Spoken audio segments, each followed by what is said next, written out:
In the heart of an ancient European kingdom stood a magnificent palace. Surrounding it were vast, meticulously cared-for gardens that spread a rich fragrance on the breeze, dotted with elaborate marble fountains. Yet, amidst all this profound beauty, an unwavering silence seemed to linger. The reason for this quiet was the kingdom's only daughter, Princess Alora. Alora had possessed an ethereal beauty since childhood, golden hair that shimmered, deep blue eyes, and a soft, fair face. But one essential spark, was mysteriously missing. She had never smiled, not as an infant, not on her grandest birthdays, nor even when the palace was alive with the boisterous energy of jesters hired by her desperate parents. Day by day the hearts of the king and queen grew heavier, their hope fading. The palace corridors were now filled with a serious, quiet gravity, rather than the sound of joyful laughter. One momentous day, the king stood resolutely on his throne and announced a decree to the hushed court.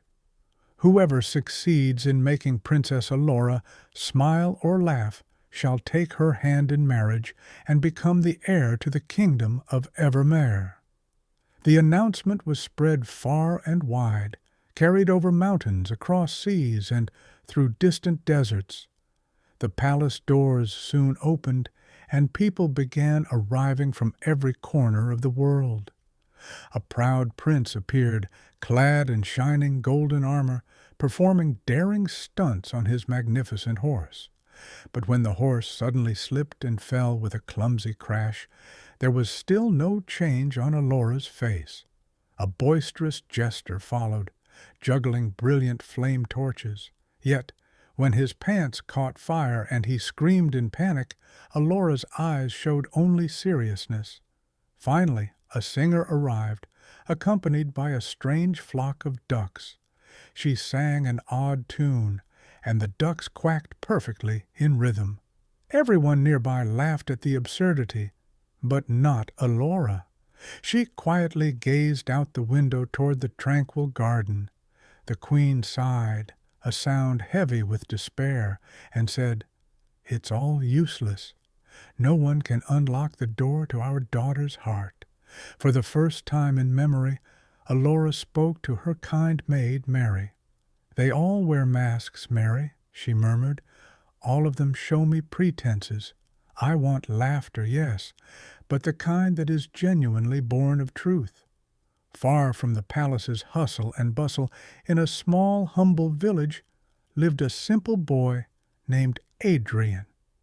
By day he swept the floor of the bakery, and by night he told imaginative stories to the village children. He often talked to the animals and laughed freely at his own small antics. One day he heard the king's announcement in the village square. Adrian paused, considering. He said to himself, "Everyone will come with polished swords, glittering jewels, and complex magical tricks. Maybe the princess needs someone who is simply himself." He carefully packed his old wooden cart with a few broken toys, a small sack of flour, a goat wearing a simple crown of flowers, and his little bird, and then set off. When Adrian reached the imposing palace gates, the guards burst into open laughter. "Who is this fool?" they bellowed. "A goat and broken things in a royal court?" Adrian merely shrugged. "If I'm not allowed to try," he said plainly, "I'll just clean the palace floor instead." The people nearby laughed at this humble declaration, but for the first time Alora's gaze was caught.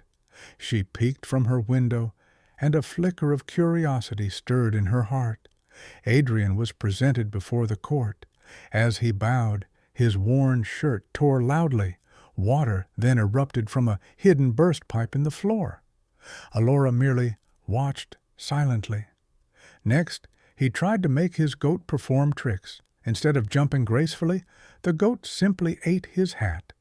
Adrian shook his head, sighed, and said, "Wow, what a show that was." Then He attempted to repair one of his old toys. Suddenly, it burst, and colorful sparkles stuck all over his face. Adrian pointed to the glitter on his nose and said, "Now I look like a true prince." Alora's lips began to move. The entire court noticed, and a surprised silence fell over the room. Adrian made his final dramatic attempt. He placed a pie carefully on his head and spread his arms wide, as if to impress a dove. But as he lifted his arms high, the pie flew off and landed squarely on the king's face. Chaos erupted in the palace. The queen screamed in surprise, and Adrian stood utterly embarrassed. Then suddenly, Princess Alora laughed, a laugh that echoed through the palace walls, a soft, clear giggle which quickly grew into a long, enchanting, and utterly joyful laugh.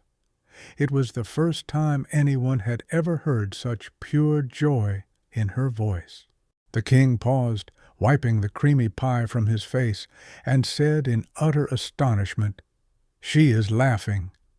Mary, with tears filling her eyes, whispered, "At last."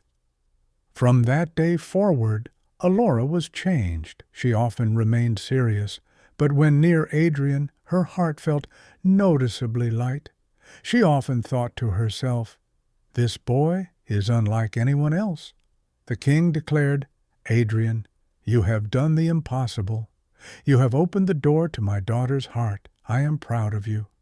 A few days later, grand wedding preparations filled the palace. Adrian, always a bit clumsy, slipped and slid across the polished floor toward the stage, and Alora laughed again at his endearing antics. Thus, Adrian and Alora were married. Laughter now echoed constantly in the palace, with Adrian around. Every day he caused some small, amusing mischief, and Alora's smile never dimmed. The kingdom of Evermere was now filled with joy and laughter, and Princess Alora, who had never smiled, now laughed every single day. Thanks for watching Anna's Tiny Tales Stories. If you had fun with us today, please show your support and subscribe so we can bring you many more tales to come. See you in the next story.